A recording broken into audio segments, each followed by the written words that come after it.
Mon nom est Martin. J'étais déjà au bord du gouffre et j'ai envisagé de quitter mon mariage bien avant que tout ne s'effondre définitivement. Pendant un certain temps, j'avais vécu dans un mariage qui ressemblait plus à une lente disparition qu'à une vie partagée. Mais j'ai su que c'était le moment de partir lors du barbecue familial, où l'on s'est moqué de moi. Ce soir-là, après que tout le monde soit parti et que la maison soit devenue silencieuse, j'ai disparu. Ma femme, Julie, et moi étions mariés depuis un peu plus de 8 ans. Au début, nous étions comme la plupart des couples. Mais profondément connectés, nous avions des projets, nous ne voulions pas seulement une maison, nous voulions un foyer. C'était le rêve pour lequel nous nous étions engagés. Et pendant un certain temps, nous l'avons poursuivi ensemble. Mais quelque part autour de la 5e année, les choses ont commencé à changer. Ce n'était pas soudain, et c'est ce qui rendait cela plus difficile à remarquer. Le tournant est arrivé quand nous avons commencé à essayer d'avoir des enfants. Nous les désirions ardemment. Tous les deux. Mais quand les mois se sont transformés en années sans succès, nous nous sommes tournés vers des cliniques de fertilité.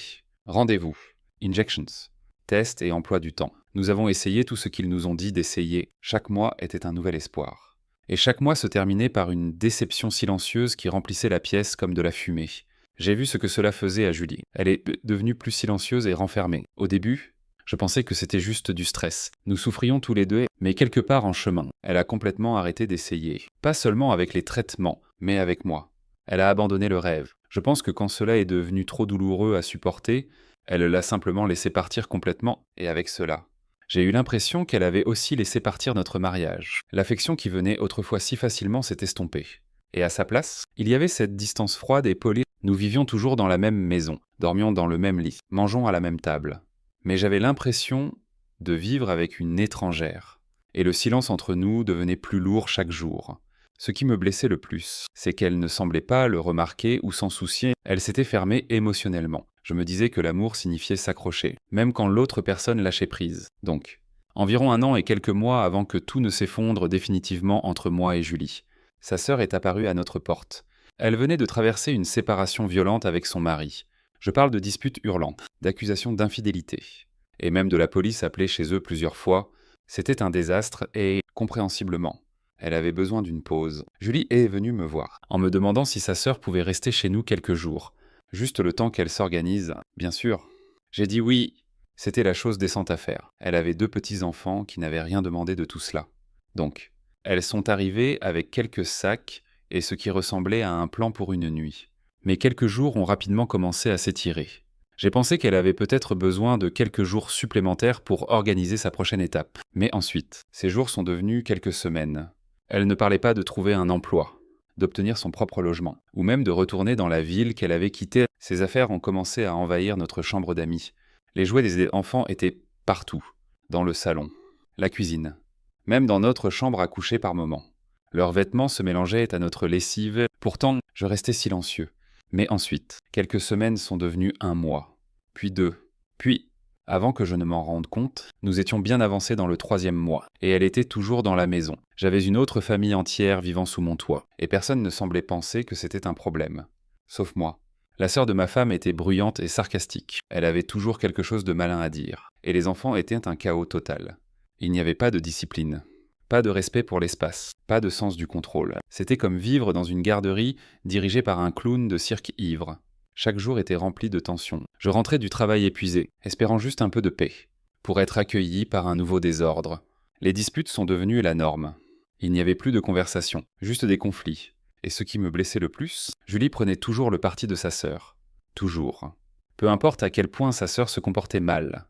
Julie trouvait un moyen de la défendre. J'exprimais mes préoccupations calmement. Et elle me rabrouait. Elle trouvait des excuses comme « c'est ma seule sœur ». Ou tu ne peux pas t'attendre à ce que je la jette dehors juste parce qu'elles ont fait une chose que tu n'aimes pas. Pour ma femme, Julie, ma frustration n'était pas valide. Il y a eu une fois qui m'est restée en mémoire. Sa sœur se moquait de moi et me lançait des piques. Au lieu de l'arrêter, Julie a ajouté avec un sourire en coin et dit « Oh, arrête, il est sensible ». Puis elles ont ri toutes les deux. Je me suis senti humilié. C'est arrivé au point où je ne dormais même plus dans mon propre lit. Julie laissait sa sœur et les enfants dormir dans notre chambre. Et j'étais laissé à trouver de la place où je pouvais. Maintenant, je sais que certaines personnes pourraient entendre tout cela et penser « Pourquoi n'es-tu pas simplement parti ?» Et croyez-moi, je me suis posé la question aussi. Mais ce n'était pas si simple, voyez-vous. Je croyais qu'une grande partie de ce que Julie traversait était la douleur de ne pas pouvoir avoir d'enfant. Cela l'a écrasé. Et je pensais que si nous pouvions traverser cela et trouver un moyen d'avancer ensemble, alors l'amour que nous avions autrefois pourrait revenir. Donc, je suis resté plus longtemps que je n'aurais dû, en croyant que notre mariage avait encore une chance. Mais au fond de moi, je commençais à réaliser que j'étais fatigué. Un jour, j'ai atteint ce point où l'amour seul n'était plus suffisant pour me garder ancré dans une maison où je me sentais comme un étranger. Donc, j'ai pris un rendez-vous discret avec un avocat spécialisé en divorce, et j'ai raconté les faits à l'avocat. Des semaines après cette rencontre, les papiers du divorce étaient rédigés et prêts, mais je n'ai pas pu me résoudre à les lui remettre. Pas parce que je pensais qu'elle changerait, mais parce qu'une partie de moi voulait encore qu'elle me regarde comme elle le faisait autrefois, même si ce n'était qu'une fois de plus. Pourtant, pendant que j'attendais, la tension n'a pas diminué.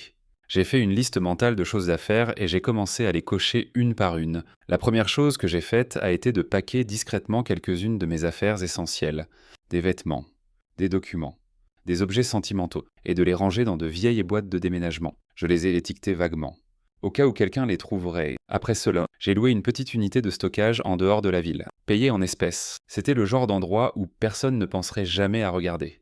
J'ai commencé à déplacer lentement les boîtes là-bas, quelques-unes à la fois. J'ai ouvert un nouveau compte bancaire sous une variation de noms différente. J'ai acheté un nouveau téléphone. J'ai même choisi une nouvelle ville, quelque part de plus petit, de plus calme. Tout cela, je l'ai planifié jusqu'à l'heure près. Si mon mariage devait se terminer, j'étais prêt à disparaître, comme un fantôme. Mais je n'ai pas appuyé sur la gâchette. Parce que, malgré tout, je l'aimais encore. Quelque part au fond de moi, sous toute cette douleur et cette exhaustion, je m'accrochais encore à la femme que j'avais épousée. Un samedi, je suis sorti pour me vider la tête pendant quelques heures. Quand je suis revenu dans l'allée, il y avait plus de voitures que d'habitude alignées dans la rue. Des rires résonnaient du jardin arrière. J'entendais les enfants crier et courir avant même d'ouvrir la porte d'entrée. Je suis entré et j'ai suivi les sons. Le jardin arrière était animé. Les enfants couraient partout avec des boîtes de jus à la main. Quelqu'un faisait griller des hamburgers sur le barbecue. La musique était basse mais régulière, et tout le monde semblait plongé dans des conversations ou en train de faire des blagues. Il y avait des boissons sur la table du patio, des assiettes en papier empilées haut avec de la nourriture. Toutes les tralala. C'était un barbecue familial en pleine effervescence. Le seul problème, je n'en savais rien du tout. J'ai fait une pause à la porte, juste pour absorber tout cela pendant une seconde. C'était comme entrer dans la fête de quelqu'un d'autre dans sa propre maison. J'ai gardé une expression neutre, j'ai repéré ma femme, Julie, en train de rire avec ses parents près de la table du patio. Avant que je puisse dire quoi que ce soit, une des tantes de Julie m'a remarqué et m'a fait signe de venir. « Martin, viens prendre ça pour moi vite fait. » A-t-elle appelé. J'ai hoché la tête et traversé la cour. Je n'ai jamais eu de problème avec la famille élargie.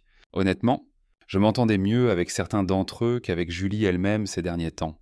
Donc, j'ai forcé un sourire et je suis allé aider. Alors que je lui tendais le plateau dont elle avait besoin, un autre parent s'est penché avec un sourire curieux et a demandé « Hey, où étais-tu toute la journée? Nous sommes ici depuis des heures, tu ne savais pas que nous venions. » Et juste comme ça a fait tilt. J'avais été exclu. J'ai à peine ouvert la bouche pour répondre quand ma belle-sœur a coupé à travers le bavardage, sa voix assez forte, en disant « Vous savez, si Martin disparaissait demain, je ne pense pas que quiconque le remarquerait. » Tout le monde a éclaté de rire. Et pour couronner le tour, sa sœur a ajouté « Je ne savais même pas que tu n'étais pas là. C'était censé être une blague. » Bien sûr, mais pas pour moi. Donc, j'ai levé mon hot dog comme si c'était un verre de vin. J'ai fait un demi-sourire et j'ai dit « Défi accepté ». Personne n'a rien dit après cela. Quelques personnes m'ont regardé, pensant probablement que je plaisantais aussi. Mais je ne plaisantais pas. C'était le moment où j'ai pris la décision. J'en avais fini d'être invisible dans ma propre vie. Au moment où le barbecue s'est enfin calmé et que la plupart des invités étaient partis, la maison bourdonnait encore faiblement. C'était la nuit. J'étais déjà en train de penser à quitter le mariage, et avec ce qui m'avait été dit aujourd'hui, je n'allais pas attendre que les choses empirent. Je n'avais pas besoin de grand-chose, juste l'essentiel, quelques vêtements, mon ordinateur portable, des documents importants, et de l'argent liquide dans un sac de sport. Avant de sortir par la porte, j'ai laissé une copie des papiers de divorce signés au milieu du comptoir de la cuisine, où elle devrait les voir le matin. Avec un post-it jaune placé proprement dessus, il disait « Tu as remarqué maintenant ». Puis je suis sorti. J'ai verrouillé la porte derrière moi. Je suis monté dans ma voiture et je suis parti. Ce même soir, j'ai supprimé tous les comptes de réseaux sociaux liés à mon nom, Instagram, Facebook, LinkedIn, Disparos. Puis j'ai sorti mon vieux téléphone prépayé. J'ai échangé la carte SIM et j'ai jeté l'original dans un égout pluvial à une station-service 2 villes plus loin. Je ne voulais pas être retrouvé, ni par elle, ni par quiconque. Je ne pouvais tout simplement pas continuer à me blesser en restant J'ai conduit jusqu'à une petite cabane que j'avais vue plus tôt listée sur un site d'annonces obscures, appartenant à un retraité qui ne posait pas trop de questions. J'ai payé 3 mois d'avance en espèces. Elle était assez profonde dans les bois pour que l'on ait l'impression que le monde l'avait oubliée, mais assez proche d'une ville pour que je puisse faire des courses quand j'en avais besoin. Je gagnais ma vie en faisant de petits gigs freelance en ligne. Cela payait juste assez pour couvrir la nourriture, l'électricité et les quelques besoins de base que je m'autorisais. Les jours se fondaient les uns dans les autres. Il n'y avait pas d'horaire et pas de pression. Je me réveillais au son des oiseaux. Les semaines se transformaient en mois. Ma barbe a poussé. J'ai commencé à mieux manger, à dormir plus profondément et à penser plus clairement. Pas une fois je n'ai vérifié sur Julie, parce que j'ai enfin réalisé que je n'en avais pas besoin. Ce chapitre était clos, et rien de bon ne vient jamais de rouvrir une blessure juste pour voir si elle saigne encore. 8 mois après mon départ, j'ai eu l'idée de vérifier l'un de mes anciens comptes email pour chercher un fichier personnel que j'avais sauvegardé des années auparavant. C'était un compte auquel je ne m'étais pas connecté depuis avant mon départ. Je n'attendais rien. Au moment où j'ai ouvert la boîte de réception, je me suis figé. Il y avait des dizaines d'emails, tous de Julie.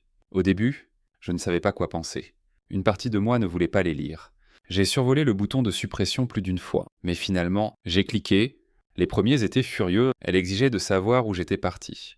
Elle m'appelait égoïste, lâche et sans cœur. Elle disait que je l'abandonnais, que je n'avais pas le droit de disparaître comme ça. Elle jurait qu'elle me trouverait et me traînerait au tribunal. Ces mots étaient tranchants. Mais en avançant chronologiquement dans les emails, le ton a changé. Ces mots ont commencé à s'adoucir. Il y avait encore des questions, mais elles n'étaient plus remplies de rage. Elles étaient incertaines, hésitantes, comme si elle commençait à entendre sa propre voix dans le silence que j'avais laissé derrière moi. Les plus récents m'ont touché différemment. Je me souviens d'avoir fixé l'un d'eux en particulier. Elle disait que la banque avait commencé à envoyer des avertissements, quelque chose à propos de paiements manqués, que la saisie pourrait arriver. Elle admettait qu'elle travaillait maintenant à 2 emplois. En essayant de maintenir la maison à flot, elle disait qu'elle avait dû renvoyer sa sœur et les enfants. Ils n'aidaient pas, écrivait-elle, comme si elle voyait enfin ce que j'avais essayé d'expliquer pendant des années. Dans un message, elle disait « Je comprends maintenant, je comprends pourquoi tu étais si distant. J'aurais juste aimé ne pas avoir été si aveugle. » Un autre disait « J'aimerais que tu rentres à la maison, pas parce que j'ai besoin d'aide, mais parce que tu me manques, parce que je comprends enfin ce que tu as abandonné en essayant de tout maintenir ensemble. » Puis est venu celui qui m'a coupé le souffle. Elle écrivait « J'étais stupide. Je t'ai pris pour Akin. Je pensais que tu serais toujours là, peu importe à quel point je t'ignorais. Je n'ai toujours pas signé les papiers de divorce. J'espère encore qu'un jour tu franchiras la porte. Je suis resté assis là, à fixer cet écran. Je ne vais pas vous mentir. J'ai ressenti quelque chose. Ma poitrine me faisait mal en lisant ces mots. Je connaissais ce côté d'elle, le côté qui pouvait aimer profondément, le côté qui voulait construire quelque chose avec moi autrefois.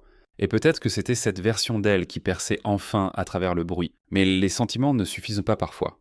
Pendant des années, je suis resté dans cette maison, en me convainquant que l'amour arrangerait les choses, que le temps guérirait, mais maintenant, même en lisant ces emails, aussi émouvant soit-il, je ne savais pas si je pouvais jamais retourner dans cette vie. À ce stade, cela faisait exactement 1 an que j'avais disparu. Une année entière à vivre hors réseau, à couper les liens et à respirer librement pour la première fois depuis longtemps. Je n'allais en ville qu'une fois toutes les 2 semaines pour des provisions. Ce jour-là, je me suis arrêté dans ce petit café que j'étais venu à apprécier. Il était niché au bord de la ville. Je suis entré. J'ai commandé mon habituel. Et j'attendais au comptoir de ramassage quand j'ai entendu quelqu'un dire mon nom. Au début, je l'ai ignoré. Mais la deuxième fois, plus ferme, plus surpris. Je me suis tourné. C'était Ryan, un vieil ami commun.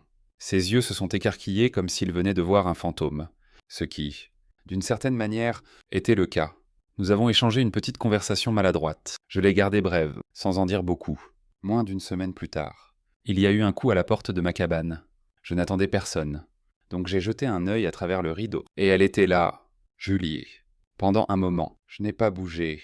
J'ai ouvert la porte lentement, en gardant une expression neutre. « Qu'est-ce que tu veux ?» ai-je demandé. Elle n'a pas parlé. Elle s'est juste effondrée, en sanglotant. Elle n'arrêtait pas de dire qu'elle était désolée, qu'elle ne savait pas que c'était devenu si grave, qu'elle aurait aimé avoir écouté plus et compris plus tôt. Je ne l'ai pas interrompue, je l'ai laissée parler. Quand elle a fini, je suis sorti avec elle. Je l'ai regardée droit dans les yeux, et j'ai dit « Je reviendrai ». Mais seulement pour terminer cela de la bonne façon. Je signerai ce qui doit être signé. Nous conclurons cela comme des adultes. Mais je ne peux plus être ton mari. Pas après tout cela, pas après ce que ta sœur m'a fait subir, pas après que tu aies laissé cela arriver. Elle n'a pas argumenté. Il n'y avait plus de combativité en elle, juste un lent hochement de tête. Elle a essuyé son visage, a essayé de sourire, mais n'a pas pu, et avec cela, elle est partie. En réfléchissant à tout cela, c'est étrange comme les gens ne commencent à voir la valeur de quelque chose ou de quelqu'un que quand c'est déjà parti. C'est l'une des leçons les plus dures que la vie vous enseigne. Et malheureusement, c'est une leçon que j'ai dû donner et aussi vivre pendant des années. Je suis resté dans un mariage qui tombait clairement en morceaux. Mais ce que personne ne vous dit, c'est que l'amour ne peut pas survivre quand une personne essaye et que l'autre s'est émotionnellement désengagé. J'ai enduré le manque de respect constant, les rabaissements, le chaos qui venait avec ma belle-sœur et ses enfants parce que j'aimais Julie. Je suis devenu invisible dans ma propre maison. Mais le plus fou, c'est que tout cela n'a commencé à avoir du sens pour elle qu'après que j'ai disparu. C'est alors qu'elle a réalisé ce que j'avais essayé de dire tout du long. Et peut-être que c'est ce dont certaines personnes ont besoin, l'absence de ce qu'elles ont toujours supposé rester. Donc, si vous regardez cela et que vous êtes dans une situation où vous sentez que votre présence est prise pour acquis, j'espère que mon histoire vous donne matière à réflexion. N'attendez pas d'être brisé juste pour prouver que vous étiez entier. Et si vous êtes quelqu'un qui a repoussé quelqu'un, demandez-vous pourquoi il faut leur absence pour que vous voyiez enfin leur valeur. J'aimerais vraiment entendre vos pensées sur tout cela. Laissez un commentaire. Partagez votre propre expérience si vous avez traversé quelque chose de similaire ou même si ce n'est pas le cas. Dites-moi ce que vous en pensez. Et si vous connaissez quelqu'un qui pourrait avoir besoin d'entendre ce genre d'histoire aujourd'hui, s'il vous plaît, partagez-la avec eux. On ne sait jamais qui est assis en silence avec ses sacs déjà faits, attendant juste une raison de plus pour disparaître. Merci d'être ici.